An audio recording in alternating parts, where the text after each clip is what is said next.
Баткен облысындағы акыркы кырдаалга кайдыгер карабай жалалабаттыктарда гуманитардык жардамдарын жөнөтүүдө. Облустун булуң бурчунан жөнөкөй жарандардан тартып, ишкерлер жергиликтүү бийликте өз салымдарын кошуп жатышат. Алгачкы гум жардам 2 чоң жүк ташуучу унаа менен Баткенге жөнөп кетти. Бүгүн элден чогулган жаштар чогулган акчага продукт алып, жаш балдарга памперс кийим кече алып, аялдарга чоң хабага жүктөп, Баткенге жардамыбызды жеткиребиз.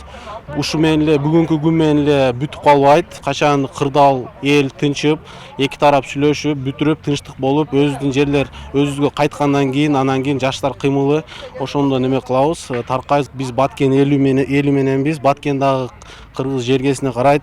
Мындан сырткары Жалалабад шаары Баткенде үйү өрттөнгөн жарандардын бирөөсүнө турак жай куруп бермей болууда. Бул маселе бүгүн шаардык штабтын жыйынында каралган. Чечим кабыл алдык. Бүгүнкү күндө баардык Кыргызстандын булуң бурчунан гуманитар жардамдар чогулуп атат. Анан ошол гуманитар жардамдардагы максаттуу пайдалануу максатында деп бүгүнкү күндө ал акча каражатын кое туруп, биз 1 миллион сомдун тегерегинде ошол жерде күйгөн үйлөргөдөн бирини куруп берели деп чечтик. Ошого байланыштуу бүгүнкү күндө ал акчаны убактылуу токтотуп кармап турабыз. Себеби дегенде ал жерде тынчтык орногондон кийин чек арадагы биринчи үйлөрдүн болуп, ошол жерде бир үйүн биз куруп берели деген ойдобуз. Баткенде жабыр тарткандарга деп Жалалабад облустук кан борборуна кайрылган ыктыярчы жарандар болууда. Түшкө чейин эле өз каалоосу менен 20га жакын жаран кан тапшырган. Ошо Баткенге деп атайын тапшырган Дос курулуш компаниясынын жамааты келди. Андан башкалар да келип атат. Мен эртең менен айткам, ошол бизге келгендер үчүн биздин эшигибиз ачык. Эртең менен саат 8ден баштап кечке чейин биз келген жарандардын бардыгын кабыл алабыз. Келип кан тапшырып берсеңиздер болот. Бизде дайым кан өзүбүздүн запастарыбыз бар. Андан сырткары да кандарды алып коюп, алардын анализдерин чыгарабыз, onu анализге текшеребиз. Анализдерди текшерип, баарын даярдап коебуз. Эгер керек болсо биз ошол Баткен областына ошо канды жөнөтөбүз. Бүгүн Кыргызстанда мечиттердеги жума намаздарга элди тынчтыкка жана сабырдуулукка чакырган баяндар айтылды. Анда алар элди дүрбөлөңгө, такталбаган маалыматтарга ишенбөөгө, жаштарды кызуу кандуулукка алдырбоого үгүттөшкөн. Мусулмандар казияты жалпы журтту бир башчынын айланасына биригип, сабырдуулукка чакырууда. Эгерде бүгүнкү күндөгү ошол элибиздин тынччылыгына эмес, тескерисинче тополоңуна иштеп бере турган адамдардын этегин кармап алып, адашып калбайлык деп мен ушул нерсени айтат элем. Кээ бир инсандарыбыз бар, сиздердин дуаңыздар баасыз жардам болот. Кээ бир инсандарыбыз бар, силердин каражатыңыздар жардам болот. Кээ бир инсандарыбыз бар, сиздердин акылыңыздарга, кеңешиңиздерге муктажбыз.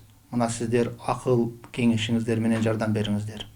Кимибиздин колубуздан кандай элибизге, мамлекетибизге жана Баткендеги момун мусулман бир туугандарыбызга жардам келе турат болсо, пайдалуу жардамды гана берелик. Урматтуу момун мусулмандар, мен сиздерден ушул нерсени суранып кетем.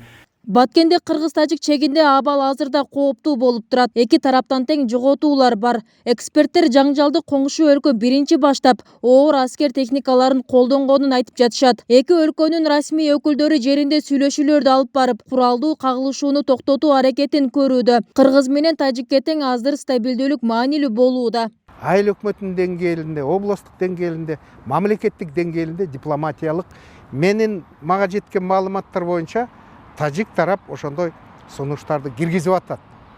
Анан кийин эми азыркы кийинки кадамдар боюнча биз байкайбыз. Анткени мынау коомдук саясий кырдаалды козутуп кетпеш үчүн президенттин тегерегинде биз баарыбыз тең биригип туруп гана бир өлкө, бир герб, бир туу, бир президент деп туруп гана ошонун алдында анткени керектүү тапшырмалар берерди.